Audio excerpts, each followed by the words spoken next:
Hi, welcome to Prime Recap. Two spy kids have had their parents taken by a villain. Now they must save them before the man turns them into bizarre brainless creatures. Today we will recap the story of the movie, Spy Kids, from 2001. Carmen and Junie are getting ready for bed, but before sleep, the boy puts colored ribbons on his fingers to cover his warts. Then Ingrid, the children's mother, decides to tell a fascinating story about two spies who fall in love intensely, but are involved in a dangerous intrigue. In this narrative, a woman is given the mission to end the life of another secret agent. In the old days, fear of war caused a huge amount of spies to be trained. They were experts in disguising themselves and feared only each other. The woman is charged with eliminating the other spy, but was unable to complete the job after being charmed by his ways. After a while, they leave together, but in secret so that their superiors will not find out. After some time together, the couple of spies decide to venture into the most difficult mission of adult life: marriage. When the wedding day arrived, both bride and groom said yes. However, the biggest challenge was yet to come, for in addition to the obstacles of marriage, the two became the target of their worst enemies. After a few years, the couple is graced with the arrival of their children, so they were forced to abandon their missions and live a quiet life. The story of the spies in love is about Ingrid and Gregorio, the children's parents, but the little ones have no idea they are being tricked. As technological panels come off the furniture in the house, the woman expresses her concern for the children, who are hiding their mischief at school. The next day, Junie and Carmen are exercising at home, but the girl gets annoyed with her brother's slowness and pushes him. Although he crashes to the ground, the boy immediately retaliates by throwing an object at his sister. On his way to school, Gregorio calls his son's attention for spending too much time watching television, but at this moment, the man realizes that one of the characters in Mr. Floop, the program Junie watches, is very similar to one of his enemies. When he arrives at school, the spy witnesses one of the students mistreating his son. Immediately, he goes to have a word with the boy, but is stopped by the brat's father, who gets in his way. Obviously, the man does not leave it like that, so he knocks out the boy's father by throwing him away. In fact, this all happened in Gregorio's imagination. He didn't have the courage to face the muscular individual. After feeling sad that his father has not responded, Junie wishes to escape to the program he loves so much. Meanwhile, Mr. Floop creates agents who have been brainwashed and mutated into weird, useless thumb-thumbs. The scientist shows his new creation to Agent Donegan, a robot very similar to his son. Within seconds, the child leaps over him and grabs his legs, causing him to fall like a sack of potatoes to the ground. The president's daughter also turned a replica. She takes down the evil agent again. Next, Floop reveals that he intends to produce many spies like them to form an army. However, the new robots are not good enough to reproduce human minds, because, despite their strength, they are unable to use their heads and only reproduce strange sounds through their mouths. Donegan is annoyed by the demonstrations and demands better inventions or he will not go through with his plans, so Floop's robots carry him out of the main room. After learning that several agents are disappearing for no reason, Gregorio decides to go on a mission to discover the whereabouts of his colleagues. Ingrid wants to go too, but her husband doesn't want her to go because of the children. The woman is forced to use her charm to convince him. Thus, the solution was to ask Uncle Felix to help her take care of the children. The couple put on their spy suits, prepare their equipment, and head out on their new mission just like old times.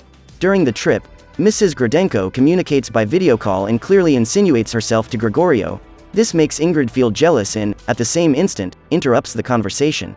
When they come to a curve, the car goes straight through the highway and dives into the ocean. Then the car is converted into a kind of submarine. At the bottom of the sea, the woman's signal malfunctions and Floop appears on the car's television. Then he tells them that he needs something that only the spy couple have possession of. Before they can figure out how the man communicated, they realize that they are being followed by a submarine. So the two of them escape until they are swallowed by a giant machine at the bottom of the sea.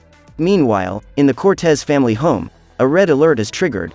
This causes the children and their uncle to run towards a secret hiding place. Felix reveals that he is not the children's real uncle, but is a spy assigned to look after them when they are in danger.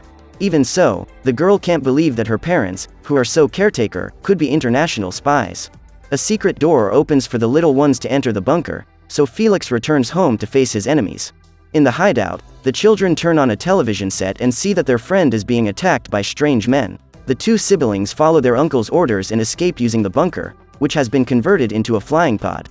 Outside, Floop's henchmen chase the children across the surface of the water. However, they almost run over a boat while trying to pilot the ship, but manage to dodge it. Their opponents, who are right behind, break the poor man's boat in half. Soon after, Junie falls off, so Carmen helps him climb back onto the ship. After this distraction, they realize they are heading towards a small island, but manage to activate the autopilot by accident, which causes the ship to become a submarine. On the surface, the pursuers of the little spies run into the rock, causing their boats to explode. Soon after, the children tinker with the car's dashboard and observe the wonders of the seafloor, as well as the huge sharks that surround the submarine. In enemy territory, Ingrid and Gregorio discover that the characters on Floop's show are actually agents who have been turned into monsters. The villain reveals that he intends to use the children as a distraction, since they are the only weak point of the two renowned spies. The youngsters arrive at the shelter, an amazing place where food appears in the cupboard, plus the place has a microwave that makes food from cartridges. Despite all that is around him, Junie feels sad and does not accept the French fries his sister made. After all, he can no longer trust his parents. In the hiding place, Ingrid uses the laser from her ring to burn the rope that keeps her hands tied. The couple begins their escape from the place, but unexpectedly, a hole appears in the ground. Gregory stays behind and tries to make a jump, however, his momentum is not enough. Before he can fall, a glass appears on the ground and separates him from the precipice. Finally, the couple reaches the virtual room, a bizarre place that simulates places on planet Earth. Suddenly, they fall into a chasm that leads them to Floop's dinner table. Everyone eats a gooey food, yet the villain talks about capturing the two children. In the face of this, Gregory quickly threatens to finish off his enemy, but the guards force him to remain seated. Floop then reveals that he intends to use the spy's intelligence to create his inventions. He immediately demonstrates that he has nothing to lose and threatens to turn the man into a fugly. Gregorio refuses to help him, so he ends up being dismissed through a hole in the ground. At the shelter, the two youngsters play with their parents' spying devices. Junie ends up getting his hand caught in a handcuff and, while trying to release it from the box, accidentally hits his own head. Just as the children make the decision to search for the os, Mrs. Gradenko, accompanied by several men, knocks on the door of the hiding place and enters without permission. The woman reveals that Floop is behind Ingrid and Gregorio's disappearance, yet the boy doesn't want to believe that his idol is a villain who turns spies into monsters. Carmen transmits the message she received from Felix. It says, "The third brain is alive," and gets a bracelet from Gradenko. While they are talking, the boy messes with a picture frame, which reveals the brain sought after by the agents. Looking outside, Junie realizes that the men are sinking their ship into the water, revealing that they are actually on the enemy side. The kids find this out too late, as the lady has already taken possession of the third brain and now the little ones have to defend themselves. In order to retrieve her father's creation, the girl jumps over the fan, however she cannot reach the man, who flees flying out of the shelter. Without hesitation, Carmen grabs one of the thrusters and flies off in an ungainly fashion, but the thumbs are right behind her. While trying to escape, Junie manages to attack Mrs. Gradenko with the box that is tied to his hand. At the same time, the agents get in the way and cause the woman's hair to start on fire. After arriving in an alley, Carmen is trapped, yet she finds a way out over the caves. She manages to regain the brain and quickly flies away, causing her pursuers to crash into a Floop board. The girl then goes back to the shelter to get her brother. Far from the hiding place, Carmen can no longer hold Junie for long and the boy ends up falling. Fortunately, she manages to reach him before he crashes to the ground, so the two of them hide in a clothing store. Soon after, the thumbs enter the establishment looking for the children, but immediately leave behind the hangar with flight thrusters. However, a car runs over the object and the men realize that the kids are not there. Meanwhile, the two siblings manage to slip out of the store unnoticed and board a streetcar. At the castle, Floop is irritated by the children's escape, so Alexander suggests capturing them using robots. As Carmen investigates her broken tracker, a startling discovery comes to light: a hidden note with the name, Machete, and a photo of her father with an unknown man. Soon after, Junie tries to destroy the third brain, and the girl narrowly manages to stop him. However, they begin to fight, and during the confusion, she discovers that the bracelet she received is actually a tracker on her arm. The girl goes to the fountain to drink water, and Junie approaches her. However, he is talking very strangely. As she watches her brother on the other side, being lifted into the air by a child who looks very much like her, Carmen realizes that he is one of Floop's creations. So the girl tries to land a punch on her evil brother, but the robot's steel skin ends up hurting her hand. Before Junie can destroy the brain, it is thrown away and ends up falling into one of the toys in the playground.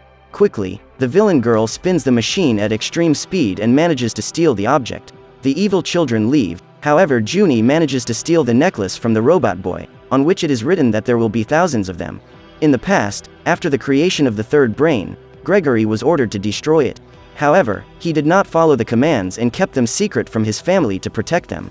The youngsters finally meet the man named Machete, who reveals that he is Gregorio's brother, in other words, the kid's real uncle. In the castle, Floop intends to try a new strategy in order to get his own ideas, since Alexander is the real creator behind the mutant children. In the blink of an eye, Comparsa reveals that he has managed to obtain the third brain. With this twist, he takes control of the situation and gives orders to arrest Floop, taking his place. At Uncle Machete's store, the siblings discover that he creates trinkets for both good and bad people. The kids beg him to help them save their parents. Yet he says the only thing he can do is lend them a mini airplane. During dinner, they are served unusual and totally bizarre foods, but the youngsters can't stop talking about the need to save their parents. Even after putting his nephew and niece to sleep, Machete remains insensitive. In the early morning hours, the children wake up with laser swords in hand and quietly make their way to their uncle's room to get the map of Floop's castle. The old man narrowly misses waking up. Before the departure, the kids steal several appliances from the man's workshop. Later, Machete wakes up to the sound of the plane taking off. During the journey toward the castle, the plane's autopilot begins to fail, so the children are forced to take control of the aircraft. Soon after, a fight breaks out between the two, causing them to quickly approach the castle. Luckily, the kids manage to jump out with their diving equipment before the plane crashes into the rocks. Inside the castle, several robots are being manufactured from the third brain. When the siblings get there, they come across one of the thumbs. Junie gets scared, but Carmen acts quickly by chewing an electroshock gum and spitting on the monster. As they enter the place, the boy spreads mini cameras all over the corridor, so they can see that several goons and prisoners are approaching. When the enemies arrive, the children have the bright idea to hide in the ceiling. Then, while the thumbs are distracted, Junie asks one of the prisoners for the location of his parents. As soon as he returns to the ground, the boy is surprised by the thumbs. However, Carmen uses shock bubbles to knock them out, so they manage to escape towards the dungeon. Along the way, they run into a line of robot children and try to infiltrate them. However, their strategy fails, for the little monsters are smarter now. The siblings then run away and reach the corridor where a hole suddenly opens up in the floor. Carmen tries to jump out, but cannot, and ends up falling into the void. Helplessly, Junie moves on and reaches the virtual room. Inside, he meets up with Floop. In the past, Alexander worked at the OS on the same team as Gregory, but was expelled after trying to implement his ideas into the third brain system. Carmen finally reaches the end of the hole where she had fallen. As she steps onto dry land, she comes across the thumb factory. Mrs. Gradenko returns radiant, yet she is missing half her hair. Still, Alexander receives her kindly. Meanwhile, Floop tries to convince Junie that only Comparsa is the villain. At this point, the boy drops a shock bomb on the man's forehead, causing him to quickly return to normal size. As he leaves the room, the boy runs into one of the thumbs and jumps on it. They both fall to the ground and, to his surprise, he discovers that it is only his sister in costume. When they arrive at the dungeon, they find their mother locked up and Gregory transformed into a monster, but Floop knows how to bring him back. While Alexander is in a meeting, a voice emerges from loudspeakers to get his attention. After Comparsa finds Junie, the entire family shows up and ties the villain to a table. They then force him to press a button to turn himself into a monster. In order to stop the army of children from leaving the castle, the heroes make their way to the control room. However, halfway there, Ingrid and Gregorio are caught by their children's look-alikes. Once Floop and the siblings get to the room, they come up with the idea of reprogramming the robots to become good. In the main room, while Donegan demands his army of children, Comparsa suddenly appears in the guise of one of his monsters. Carmen and Junie manage to find their parents again, but lose sight of them when an elevator takes the two spies off the premises. Soon after, the robot look-alikes appear even smarter and stronger, yet the youngsters do not hesitate to face them. At the same time that Carmen triggers a device to secure the robot Junie to the ceiling, her look-alike is twirling her brother around with only her hands. Meanwhile, Gregory and Ingrid manage to escape, however they end up falling into the main room, where they find all the villains gathered. Donegan then expresses his desire to see the children's army in action. After evil Carmen throws Junie away, his sister is caught by the robot. Soon after, the robot girl strikes a blow on a wall as if it were made of plastic, trying to intimidate her opponent. Soon after, the robot catches Junie by the collar, however he is very clever and spits electric gum in his enemy's face. Carmen takes advantage of the distraction and manages to escape from the hands of her evil brother. Immediately, the children shoot a gooey glue on their look-alikes, so they can quickly escape before they get loose. The kids make their way to the hall, where their parents knock out several evil agents. Before they can celebrate, the army of 500 robots shows up. However, to their surprise, Uncle Machete also shows up to help them. Not knowing how they will win, they get a helping hand from Floop, who finally manages to reprogram the robot children. Now the merry youngsters run toward their creators. The two siblings finally meet again, and Machete can't hold back his tears as Gregorio emotionally embraces him. Floop also learned a lot from all this. He tells Junie that the boy's kindness helped him reprogram the robots. Then the youngsters reveal to their parents that they too have become secret agents. After a while, the robot children appear in the news performing various community actions around the world. Mr. Floop continues with his program, and Alexander is now one of his Fugleys, and the robot siblings have become characters in the program. After a while, the Cortez family receives a call from the president of the OS. He wishes to assign a mission, which is exclusive to the couple's children. However, the little ones agree to participate only if all members of the family, including Uncle Machete, were involved. After all, they are a spy family. So what did you think of this movie? Leave it in the comments below. And if you liked the video, please like and subscribe for more movie recaps. See you next time.